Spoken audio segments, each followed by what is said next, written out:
Rakyat yang bahagia tidak suka kalau diperas-peras, tidak suka dipungli-pungli, tidak suka pajaknya seenaknya dinaik-naikin, ya kan?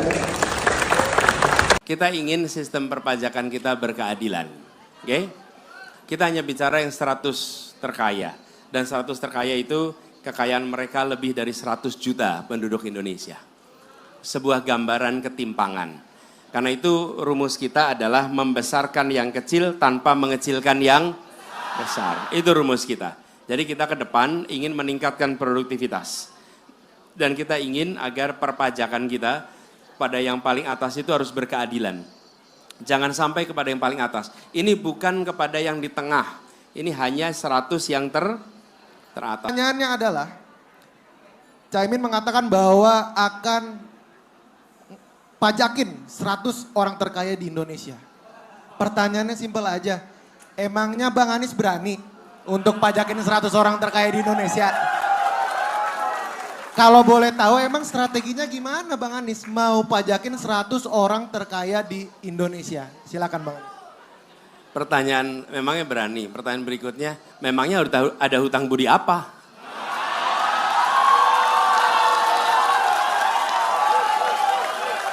Ini 100 orang paling kaya nih di sini.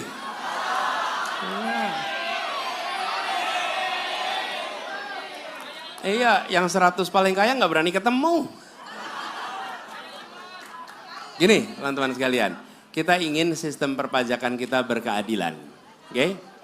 Kita hanya bicara yang 100 terkaya, dan 100 terkaya itu kekayaan mereka lebih dari 100 juta penduduk Indonesia. Sebuah gambaran ketimpangan. Karena itu rumus kita adalah membesarkan yang kecil tanpa mengecilkan yang besar. Itu rumus kita. Jadi kita ke depan ingin meningkatkan produktivitas. Dan kita ingin agar perpajakan kita pada yang paling atas itu harus berkeadilan. Jangan sampai kepada yang paling atas. Ini bukan kepada yang di tengah. Ini hanya 100 yang teratas supaya lebih berkeadilan. Dengan begitu kita akan menyaksikan manfaat itu dirasakan orang Indonesia lebih banyak. Kenapa? Hampir semua yang di puncak itu mendapatkan kekayaan sebesar itu akibat privilege yang diberikan oleh negara. Privilege, apakah itu pertambangan, apakah itu perkebunan, apapun itu datangnya dari negara. Ada 1-2 yang memang lewat aktivitas pasar, pure perekonomian. Tapi sebagian besar adalah mendapatkan kesempatan dari negara. Nah, faedahnya harus bisa dirasakan oleh orang banyak. Tapi kami tidak ada rencana untuk menaikkan pajak kepada masyarakat Indonesia secara umum. Tidak ada rencana menaikkan pajak. Oke? Jadi jangan sampai nanti dipikir, oh sebentar, perubahan itu artinya menaikkan pajak. Loh, kita justru ingin lebih efisien. Dan kami tidak ingin menyebut wajib pajak dengan istilah binatang. Bukan, ini orang-orang yang bekerja untuk kemajuan. Memang ada yang nyebut ya? Tahu, nah itu sebenarnya pertanyaan saya, emang ada Bang yang nyebut? Saya sih nggak tahu sih kalau ada ya. Jadi kita ingin agar, tahu tax ratio nggak? Tahu dong. Tapi nanti jangan ditanyain bedanya apa sama saya. Nanti saya awal lagi nih Bang Anies. Yang harus tahu adalah calon wakil presiden. Moderator nggak harus tahu. Ya kan? Ya, oke. Jadi kembali kepada ini, kita ingin agar berkeadilan. Prinsipnya adalah Indonesia yang lebih adil untuk semua. Lebih makmur untuk semua. Gitu jawabnya. Ya. Oke, baik. Rasio pajak rendah, Anies dongkrak pakai cara ini. Banyak yang belum bayar pajak sama sekali nggak bayar, tapi dia bisa kompetitif. Nah, ini persaingan yang dihadapi oleh para pengusaha. Silakan Pak untuk menjawabnya. Ya, makasih Pak Sidi. Ini kelihatannya masalah pajak ini masalah semua orang ya. Kalau dengar pajak itu gimana sih rasanya gitu?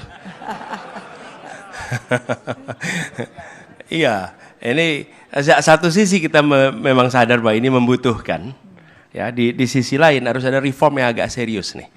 Jadi kami memandang begini Mas sekalian, bahwa kami menginginkan perekonomian yang tumbuh besar, negara mendapatkan pendapatan salah satunya adalah dari pajak, dari sumber daya alam, dan bukan dari kegiatan usaha negara.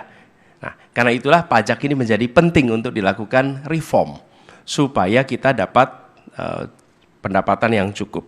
Nah, tax ratio kita yang kita harapkan saat ini 10,4%. Kita berharap bisa di tahun 2029 itu mencapai angka 13-16% angka tax ratio kita. Saya rasa ini lebih realistis daripada yang dibahas di debat kemarin.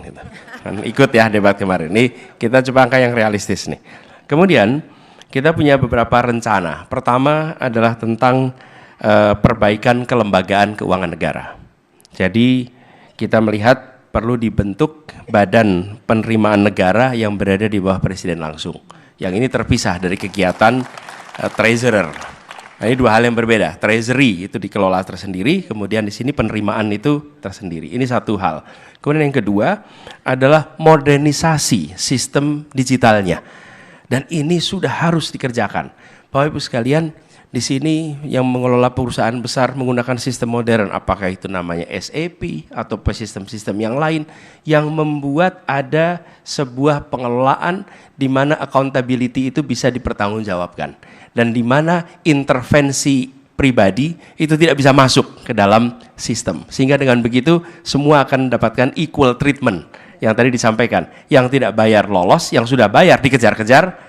Terus itu salah satu lubang di dalam sistem kita yang ini harus kita perbaiki bersama. Kemudian dilakukan proses yang memudahkan di dalam pembayaran pajak. Jangan justru malah dipersulit. Dan yang tidak kalah penting adalah perluasan tadi tax base kita. Nah, perluasan ini Bapak sekalian, ada istilah yang biasa digunakan itu fiskal kadaster. Apa fiskal kadaster itu?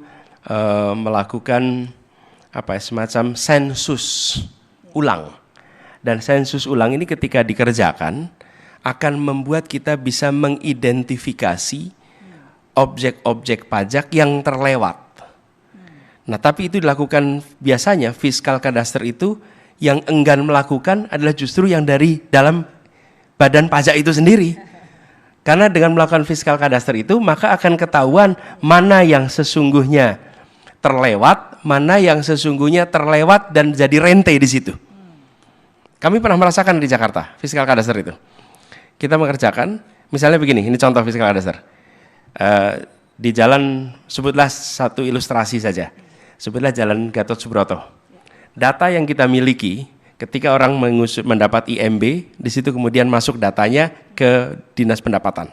Kemudian ketika muncul izin usaha, masuk ke Dinas Pendapatan. Itu sudah terjadi beberapa tahun yang lalu.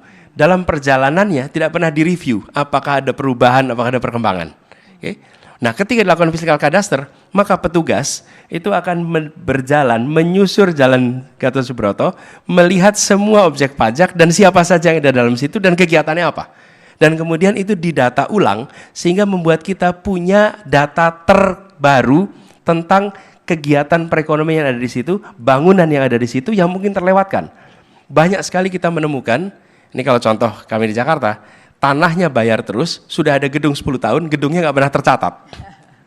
Jadi dia nggak pernah bayar pajak gedung, tapi apakah benar nggak bayar? Sebetulnya ada pemeriksaan, tapi disitulah kenapa fiskal kadaster itu tidak diinginkan. Begitu masuk, maka tidak bisa lagi ada hengki-pengki di situ.